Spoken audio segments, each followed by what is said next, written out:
Bien, muy buenas tardes para todos. Muy bienvenidos a este lugar para escuchar la bendita palabra del Señor. Damos la más cordial bienvenida a aquellos que también por aquí nos visitan. Gracias al Señor realmente por la presencia de cada uno de nosotros. En esta noche, con la ayuda del Señor y un poco siguiendo el tema que habíamos comenzado acerca de la persona del Señor Jesús como la palabra de Dios, ¿sí? Como el verbo de Dios, ¿sí? Ese verbo de Dios estaba escondido en la eternidad, estaba allí, que vino de Dios, salió de Dios, ¿sí? Y vino a este mundo y tomó forma humana. Juan, el apóstol, el escritor de su evangelio, allí dice: y aquel verbo fue hecho carne. Esto es una maravilla de maravilla. Que aquello que estaba allí en la eternidad, que estaba allí con el Padre, en el seno del Padre. Quiero decir esto, hermano, porque cuando Él vino y tomó forma humana. Triunfó aquí en la tierra, en su ministerio, en su vida. Jamás se halló pecado en él. Jamás hubo algo fuera de lugar. Siempre hizo la voluntad de Dios, su Padre. Obedeció en todo. Fue sujeto a su Padre en todo. Llegó a la cruz así, haciendo la voluntad de su Padre. Murió en la cruz, fue crucificado, fue sepultado. Resucitó al tercer día. Luego, después de mostrarse a los suyos por unos cuantos días, con prueba inimitable que Él era el mismo que había sido crucificado en esa cruz de vergüenza, había ascendido a los cielos. Y ahora, hermanos, no está en el seno del Padre. Ahora, ¿sabe qué? Está al lado del Padre. Mire qué cambio.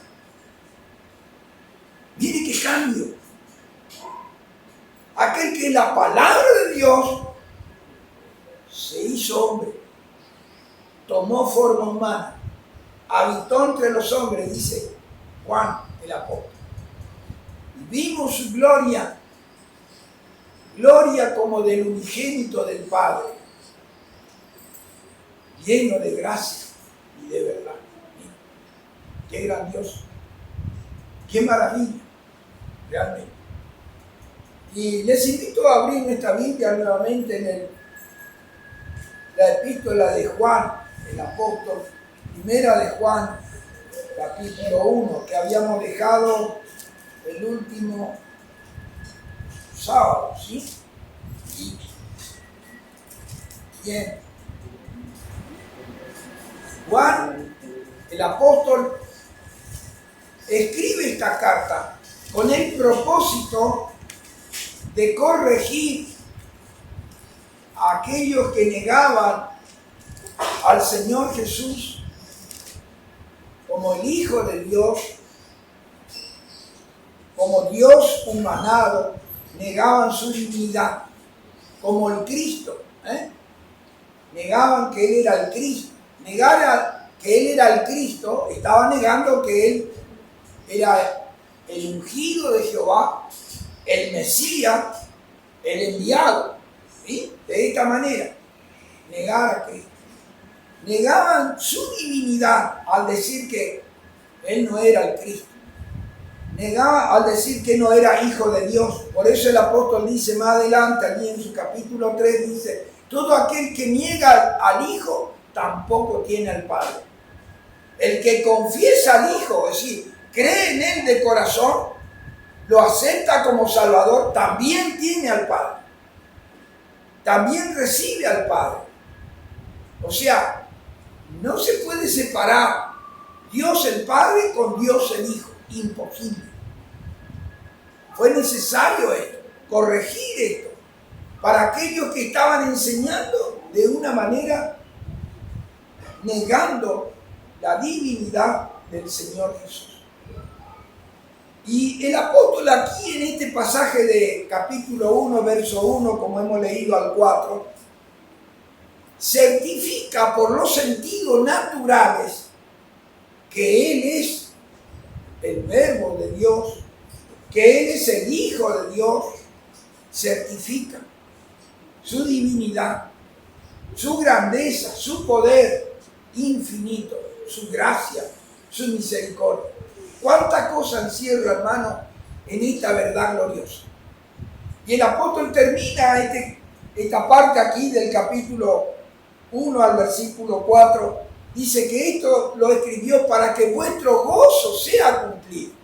¿Qué quiere decir esto? Para que estemos gloriándonos en Él, de haberlo conocido como nuestro Salvador, gozándonos en Él, disfrutando de su gracia, disfrutando de su salvación, disfrutando de su poder y de su amor. Miren. Y comienza este capítulo 1, lo vamos a leer nuevamente allí, el Señor nos ayude en la lectura. Dice así: lo que era desde el principio, lo que hemos oído, lo que hemos visto con nuestros ojos, lo que hemos contemplado y palparon nuestras manos tocante al Verbo de vida. Verso 2.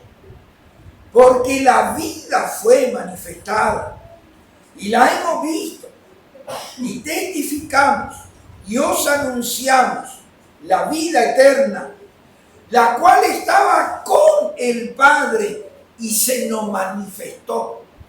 Se nos manifestó. Lo que hemos visto y oído, otra vez, vuelve a destacar, vuelve a remarcar esto que es tan importante.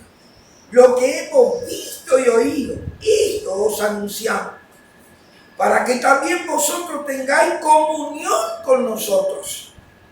Y nuestra comunión verdaderamente es con el Padre y con su Hijo Jesucristo.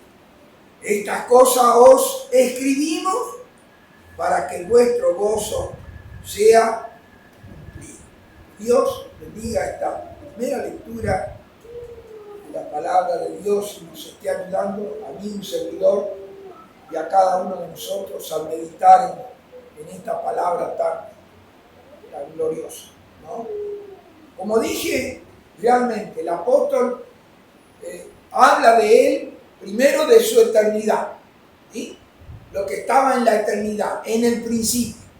Nos habla de él, de su preexistencia. Hermano, esto es muy importante.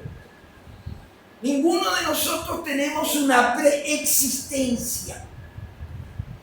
No hay un ser en la tierra o en el cielo que tenga una preexistencia.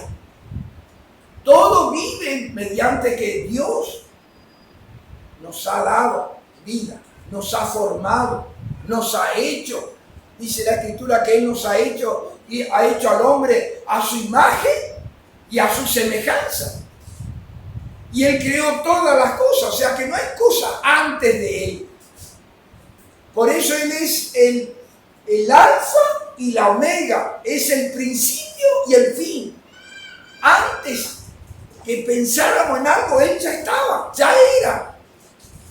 El eterno, el que no tiene principio y no tiene fin. ¿Bien? Y no tiene fin. Eso nos habla de su eternidad. Nos habla de su eternidad. De lo que nunca termina, porque es Dios. Solamente Dios tiene eso, esa eternidad. Y Él dice que ha puesto eternidad en los corazones de los hombres. Lo ha creado con eternidad, que es nuestra alma. Nuestra alma nunca termina de vivir. Ha puesto en nosotros eternidad. Por eso el hombre muere aquí, muere la parte física, pero su ser, su espíritu, su alma sigue viviendo después. Esto es la realidad. Así Dios nos ha creado, porque estamos hechos a la imagen y semejanza de Dios. Miren, esta esta es una de las partes que corresponde a eso, la eternidad. Y esto es así, ¿no? Pero ninguno de nosotros vivimos en una preexistencia, ¿no? Si bien Dios nos tuvo en cuenta antes que nosotros nazcamos, nosotros comenzamos a vivir desde el momento en que hemos sido engendrados por nuestros padres. Allí empieza la vida, allí empieza el ser. Mire cómo son las cosas, Dios es eterno. No tiene principio ni no tiene fin. Y a ese tiempo se está señalando el apóstol. Viene a su mente lo que escribió allí en su evangelio, en el evangelio que Dios le dio a él, a Juan, en capítulo 1. En el principio era el verbo, era la palabra de Dios. El verbo era, y el verbo, en el principio era el verbo, y el verbo era con Dios, y el verbo era Dios. ¿Sí? Lo que era antes de tomar forma humana, lo que era desde el principio. Después de hablar de la eternidad, de eso que estaba tan infinitamente alejado de nuestra mente finita que no podemos medir ese tiempo, ahora resulta ser que nos acerca así, frente a frente. Y empieza a decir de esta manera, empieza a desarrollar de esta manera lo que hemos oído. O sea, allí, frente a frente, lo que hemos oído, lo que hemos visto con nuestros ojos y lo que hemos contemplado y palpado nuestras manos. Tan cercano, frente a frente, ellos lo tuvieron, a eso que es sublime, a eso que es glorioso, que estaba allí en la eternidad. Miren, no son las cosas. Lo que hemos oído. El sábado pasado hacía algunas preguntas sobre qué es lo que ellos han visto, pero se nos pasó de largo a un servidor, primeramente lo que hemos oído. ¿Qué es lo que ellos oyeron de Él? ¿Qué es lo que ellos escucharon de Él?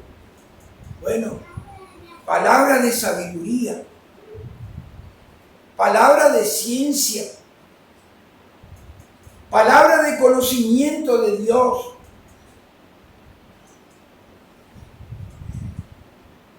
Palabras de poder.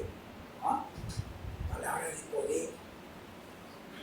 Porque a lo que Él ordenaba, se hacía. Palabras de poder. Miren, vamos a mirar en relación a esto en Mateo 13:53.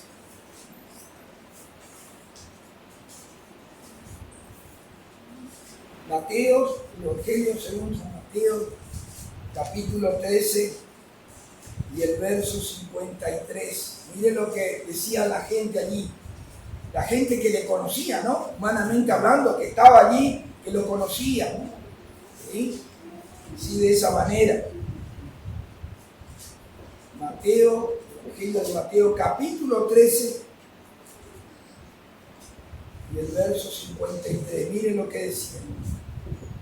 Interesante.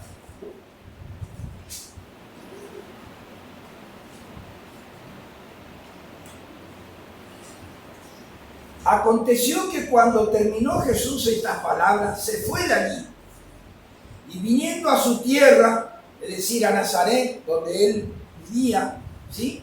Y viniendo a su tierra, les enseñaba. ¿En dónde les enseñaba? En la sinagoga de ellos. Es notable esto. En la sinagoga de ellos. Allí se reunían los jerarcas religiosos, especialmente los fariseos, los sacerdotes, ¿sí? Que guardaban la ley, tenían en cuenta la ley, ¿sí? Allí se reunían, en la sinagoga de ellos. Y ahora dice, de tal manera que se maravillaban y decían, ¿de dónde tiene esta sabiduría y estos milagros? Miren, ¿de dónde tiene esto? esta sabiduría y estos milagros? Verso 55. ¿No es este el hijo del carpintero? ¿No se llama su madre María y sus hermanos Jacobo, José, Simón y Judas? ¿No están todas sus hermanas con nosotros? ¿De dónde pues tiene este todas estas cosas?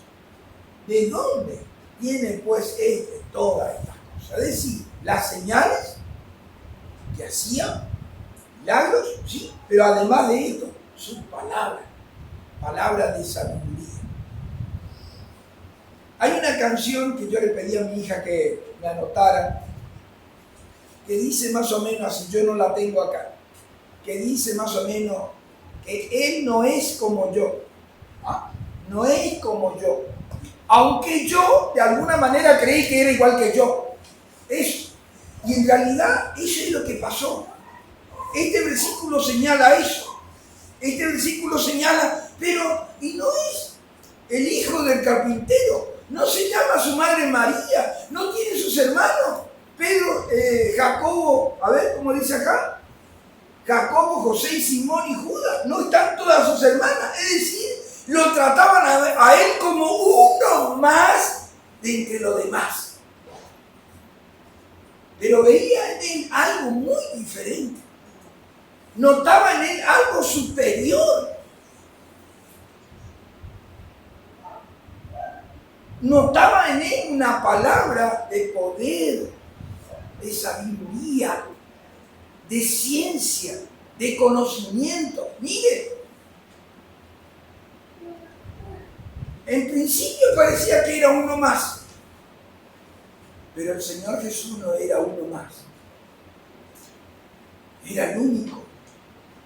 Era la persona singular en medio de los demás. Era la luz. Y la luz nos habla de conocimiento. La luz nos habla de verdad. Sí. ¿De dónde tiene esta sabiduría? ¿Y esto qué? Milagros. Miren. ¿De dónde? Miren cómo son las cosas. No están todas sus hermanas con nosotros, o sea, la conocían. Eran del barrio, podríamos decir. Eran del lugar de Nazaret. Allí en Nazaret era un pueblito humilde, una aldea. Miren, allí no había un colegio terciario, universitario, nada. No existían estas cosas. Había un estudio en cuanto a teología, podríamos decir así, donde estudió el apóstol Pablo. A los pies de Gamaliel, maestro. Miren, pero nada más que eso. Entonces, ¿de dónde sacó tanta sabiduría, tanto conocimiento, tanta ciencia? Es que es la sabiduría de Dios personificada. La sabiduría de Dios hecha hombre. Esa sabiduría oculta, dice el apóstol. Que si lo hubieran conocido, sabido quién era Él, nunca habrían crucificado, dice el apóstol, al Señor de la gloria. Miren, nunca. Se darían cuenta de dónde era Él.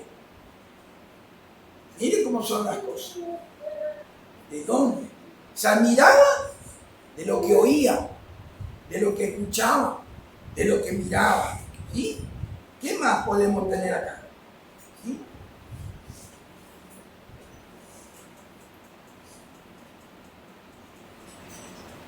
Mateo 22, 27. En este mismo libro.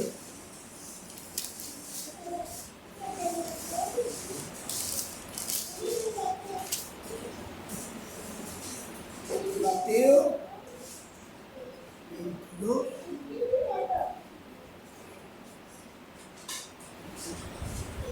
A ver si es.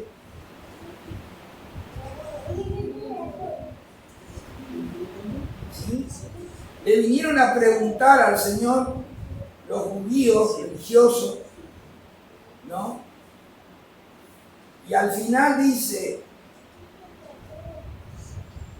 al final le dije,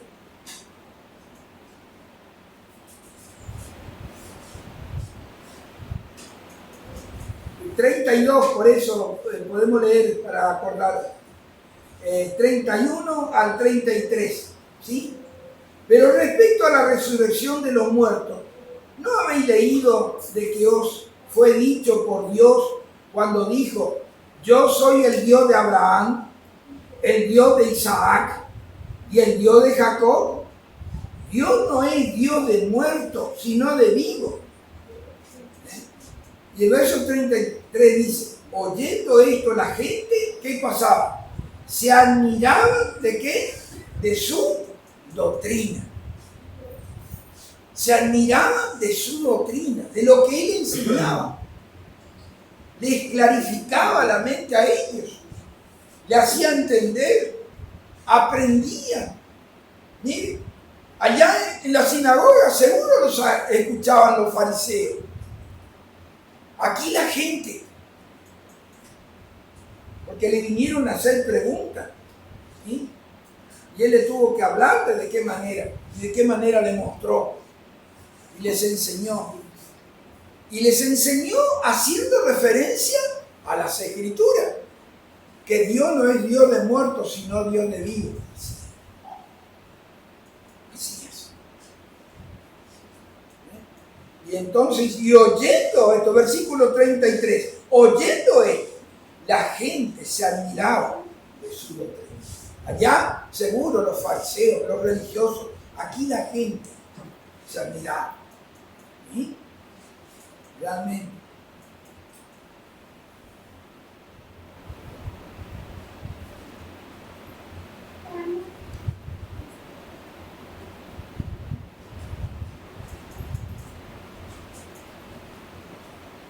Juan, en este mismo libro de Juan, capítulo 3,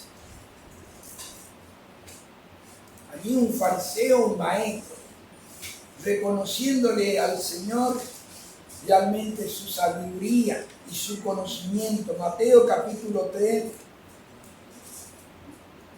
versículo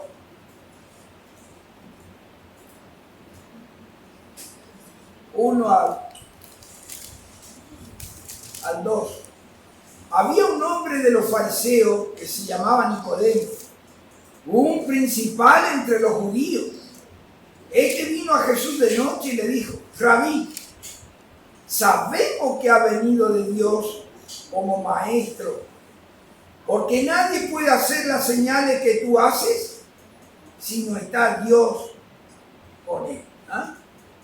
Un fariseo, un maestro de Israel, alguien que enseñaba, alguien que tenía discípulos a sus pies, que daba cátedra en cuanto a la enseñanza en todo lo que concierne a la ley en el Antiguo Testamento. Un maestro, Nicodemo, un religioso, vino al Señor Jesús y le dijo: Rabí, que quiere decir maestro, le reconoció como maestro. Sabemos que ha venido de Dios. Es decir, él ya no hablaba en forma singular, sino en forma plural. Sabemos, quiere decir que no solamente sabía él, había otro que sabía, que presumiblemente creemos que haya sido José de Arimatea, el otro, que luego se manifestó como discípulo del Señor al final, ¿sí? Este vino a Jesús de noche y le dijo: Rabí, sabemos que ha venido ¿de quién? De Dios. Nadie le enseñó. No ha venido de algún maestro de la tierra, en un instituto de teología, nada de estas cosas. Vino de Dios directamente. Sabemos que ha venido de Dios. ¿Y por qué sabía? ¿Por qué hablaba con tanta seguridad así, de esta manera? Porque nadie, nunca hemos visto, nunca hemos escuchado, nunca se ha visto algo así. Nadie puede hacer las señales que tú haces si no está, ¿qué? Dios con él. Muy grande, ¿no? Nadie puede. Y así podíamos mirar tantos pasajes.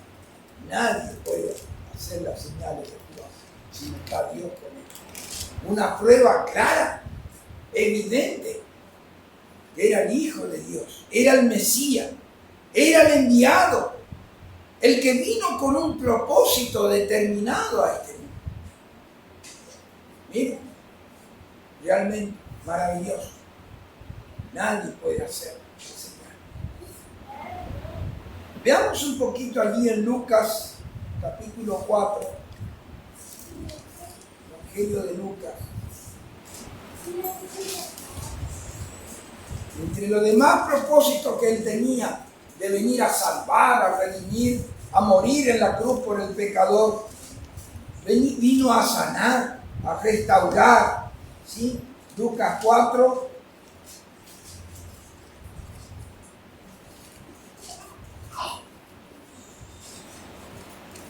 capítulo 4 de Lucas del Evangelio, 16 al 19, al 21, dice así: vino a Nazaret, donde se había criado, y en el día de reposo entró en la sinagoga conforme a su costumbre, y se levantó a leer. ¿Ah? Y se le dio el libro del profeta Isaías. Y habiendo abierto el libro, halló en el lugar donde estaba escrito. Mire, estaba escrito de él. Isaías escribió de él más o menos unos 700 a 750 años de su nacimiento. Mire, y se le dio el libro de Isaías. Y habiendo abierto el libro, halló el lugar donde estaba escrito. Ahora viene, verso 18. ¿Qué es lo que estaba escrito en el libro de Isaías? Que nosotros también la tenemos, gracias a Dios, aquí. El Espíritu del Señor está sobre mí, por cuanto me ha ungido para dar, ¿qué? Buena nueva a los pobres. Buena nueva, buena noticia a los pobres. Me ha enviado a sanar a los quebrantados de corazón. Miren, ¿qué más? A pregonar libertad a los cautivos y vista a los ciegos, a poner en libertad a los oprimidos, a predicar el año agradable del Señor. Y enrollando el libro, le dio al ministro y se sentó. Y miren lo que pasó después de haberlo leído, este pasaje de Isaías, donde él lo leyó a la que estaban allí. Miren lo que... Y los ojos de todos en la sinagoga estaban, ¿dónde? Fijos en quién. En él. Fijos en él. ¿De qué manera el Señor leyó este pasaje que hablaba de él? ¿De qué forma la leyó? ¿Con qué espíritu se escuchó su voz, sus palabras? Llegó hasta adentro. Tocó la fibra más íntima de ellos allí.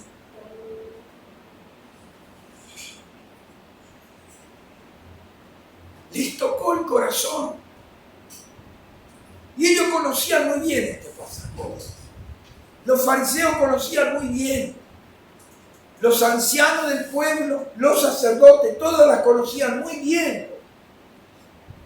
Pero al leer de quién era el titular de estas palabras que profetizó Isaías, ¿cómo habrá tocado el corazón?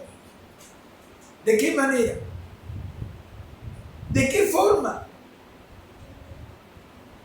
Y enrollando el libro, lo dio al ministro y se sentó. Y los ojos de todos en la sinagoga estaban ¿de qué manera? Fijos, clavados.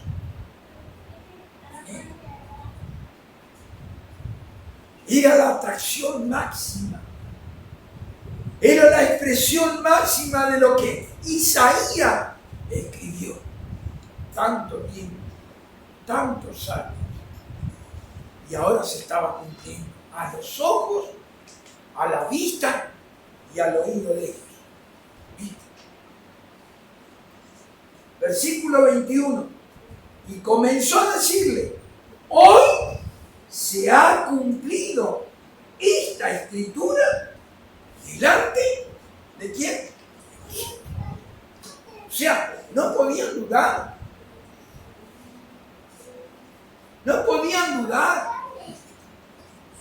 de que era del mismo que había hablado Isaías, era el mismo que estaba allí, frente a ellos. Frente a ellos.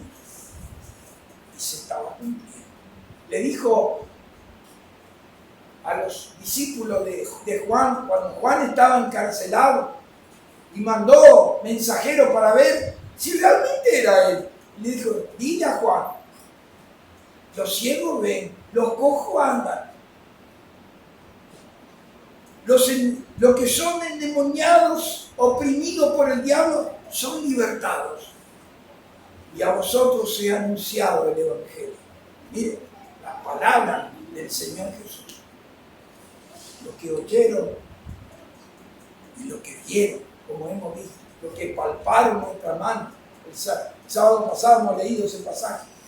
Palparon, era real, era verdadero, estaba allí. Estaba allí. Habría mucho que mirar en esto, pero nuestro tiempo se va. Lucas capítulo 10.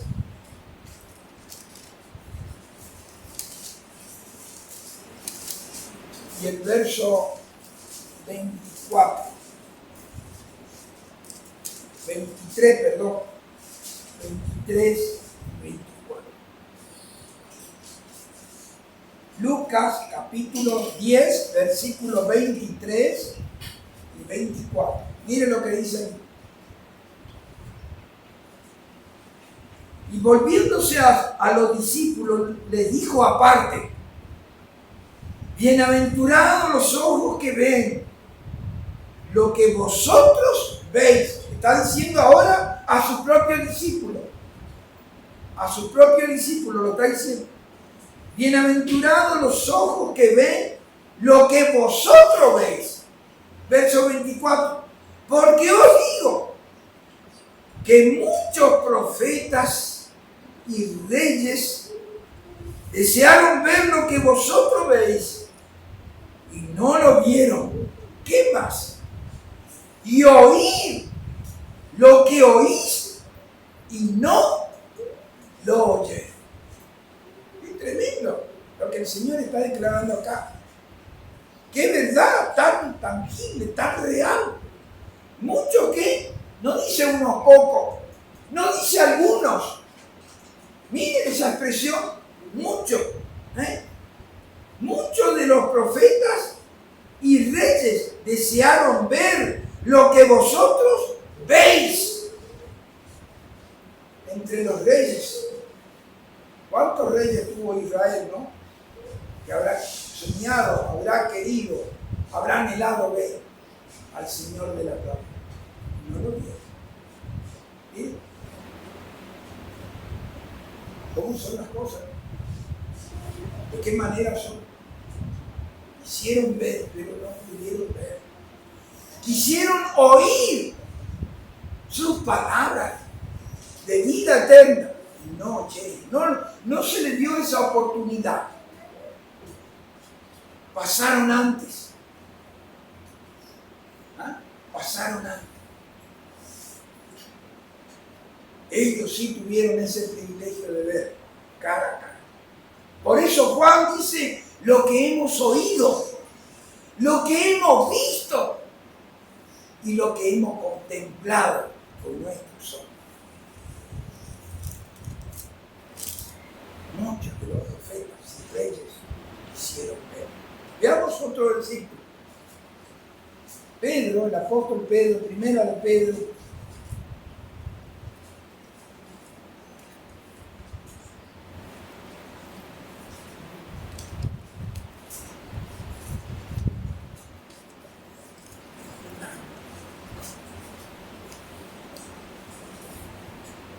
capítulo 1 de primera de Pedro, versículo 10. Miren el testimonio que da Pedro, el apóstol. El apóstol Pedro, versículo 10. Los profetas que profetizaron de la gracia destinada a vosotros, inquirieron y diligentemente indagaron acerca de esta salvación escudriñando qué persona y qué tiempo indicaba el Espíritu de Cristo que estaba en ellos, el cual anunciaba de antemano los sufrimientos de Cristo y las glorias que vendrían tras ellos. Verso 12. A estos profetas se les reveló que no para sí mismo, sino para nosotros administraban las cosas que ahora son anunciadas por lo que se han predicado el Evangelio por el Espíritu Santo enviado del cielo, cosas en las cuales anhelan mirar los ángeles. A esto, o sea, a los profetas, se les reveló que no para sí mismos administraban las cosas, administraban la Escritura, administraban la palabra de Dios que Dios les daba por su Espíritu Santo, nos inspiraba a escribir y ellos estaban ansiosos de saber. Dice que escudriñaban. Esta palabra escudriñar quiere decir analizaban, investigaban, analizaban, inquirieron y diligentemente indagaron acerca de esta salvación, escudriñando qué persona y qué tiempo indicaba el Espíritu de Cristo que estaba en ellos, el cual anunciaba de antemano que los sufrimientos de Cristo, pero además de esto, y las glorias que vendrían tras él. Por su muerte, todo lo que vino después, la gloria, la salvación, el perdón, la vida eterna, y tantas bendiciones más. Miren, por eso el Señor le dijo estas palabras: bienaventurados vosotros que veis y oís, porque muchos profetas y reyes han querido oír y ver lo que vosotros veis. Y nosotros, hermanos, y tú y yo, ¿qué hacemos? ¿Nos importa de él? ¿Nos interesa de él? ¿Escudriñamos de él? ¿Miramos a él? Cada uno que se conteste así. O hay otras cosas que más nos admiran, que más nos atraen, que más queremos saber. Nosotros tenemos el privilegio de saber, porque ya está todo escrito. Ya está todo revelado en su santa palabra. No hay más nada que añadir o que quitar. Está todo completo de él. Solamente necesitamos bajarnos, limpiarnos, doblar la rodilla y pedir al Señor que Él nos ilumine para entender, para comprender algo de la magnitud, algo de lo sublime, algo de lo glorioso, que es la persona del Señor Jesús. ¿Bien?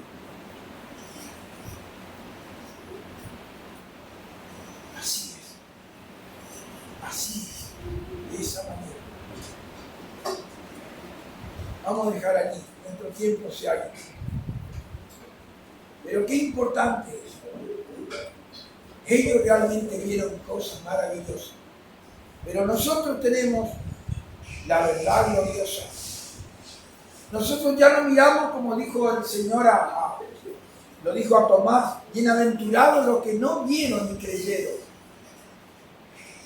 Los que no vieron con sus propios ojos, pero miramos a Él a través de los ojos de la fe en su palabra. No miramos, no tenemos fe en cosas ilusorias, en cosas de leyenda, en cosas de escritura. Mire que se han escrito muchas cosas del Señor Jesús.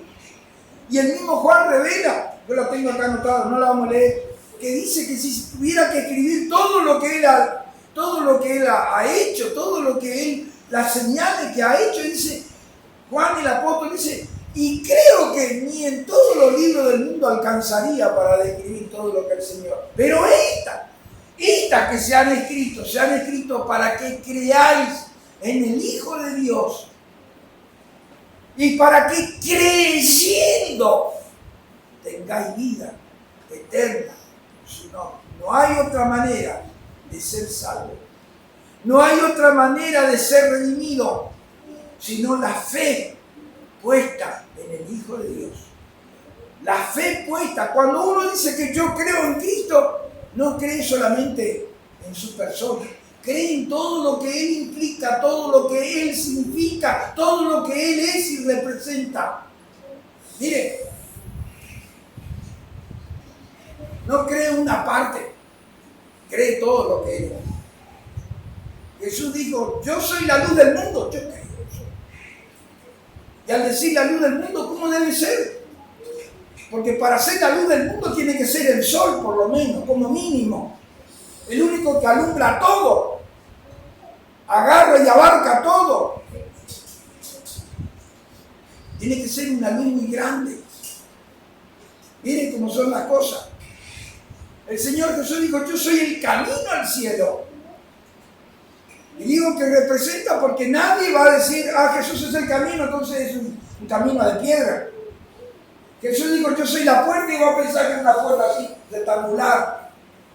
Representa un lugar de entrada al cielo.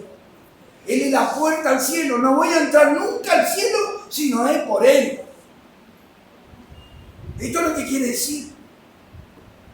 Cuando creemos y decimos que creemos en el Señor Jesús, yo creo que Él murió por mí en la cruz, que llevó mis pecados,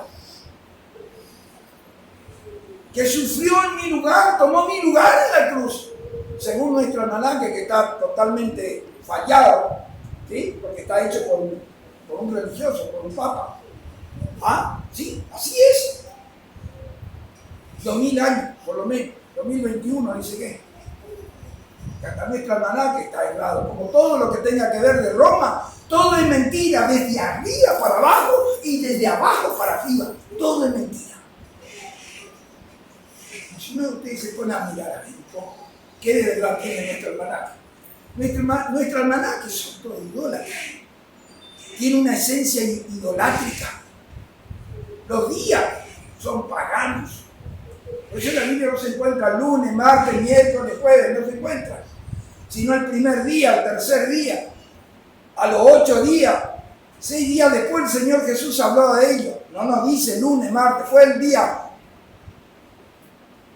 No se encuentra. No está escrito así de esa manera. Pero nuestro almanaque tiene que ver con la idolatría. Y los días también. Mire cómo son las cosas. Noviembre. ¿Qué número le piensa usted que es?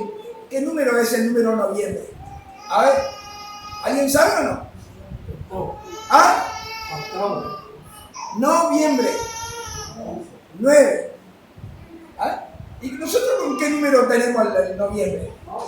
Con el 11, así que ahí nomás ya estamos recontra equivocados. Octubre, ¿de qué número es octubre? Del 8.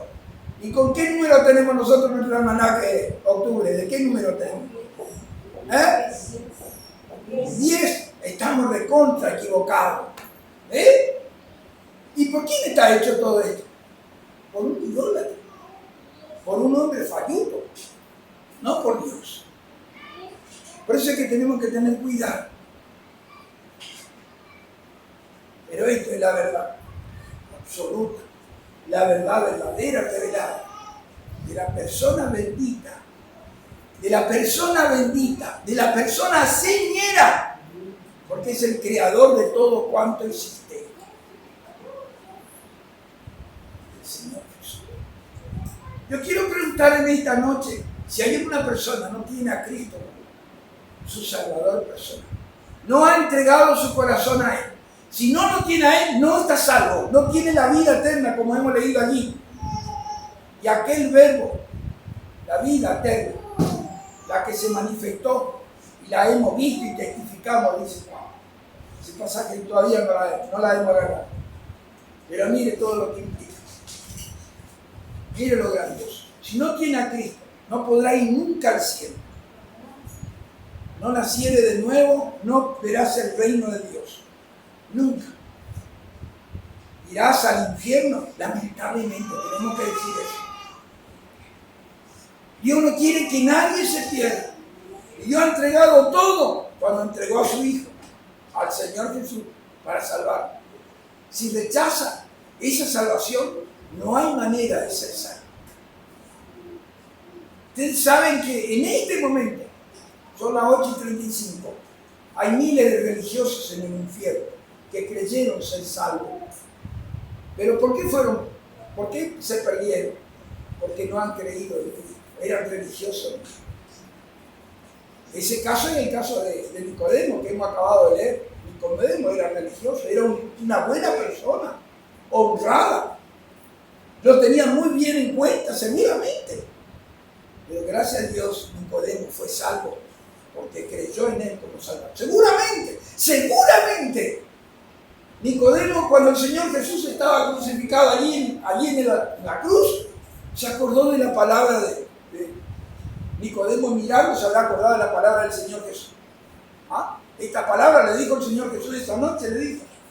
Porque como Moisés levantó la serpiente en el desierto, así es necesario que el Hijo del Hombre sea levantado, para que todo aquel que en Él cree, en el Señor Jesús cree, no se pierda, mas tenga vida eterna. Esa palabra a Nicodemo le quedó grabada. Y cuando miró seguramente la cruz, realmente se cumplió. Miren que era casi imposible humanamente en lo racional que el Señor muriera en la cruz, de la manera que murió. Porque a la cruz le mataban a los malhechores. El Señor Jesús no era un malhechor, era un bienhechor. Porque hacía bienes, lo hemos leído, a sanar, a libertar a los cautivos, dar vista a los ciegos, a los cojos y cuántas cosas más. Sí, imposible creer una cosa de eso. El Señor, sabiendo todas las cosas, sabía que iba a terminar su vida preciosa en la cruz del Calvario, para que tú y yo, que estábamos perdidos, tengamos vida y vida eterna. A Él sea toda la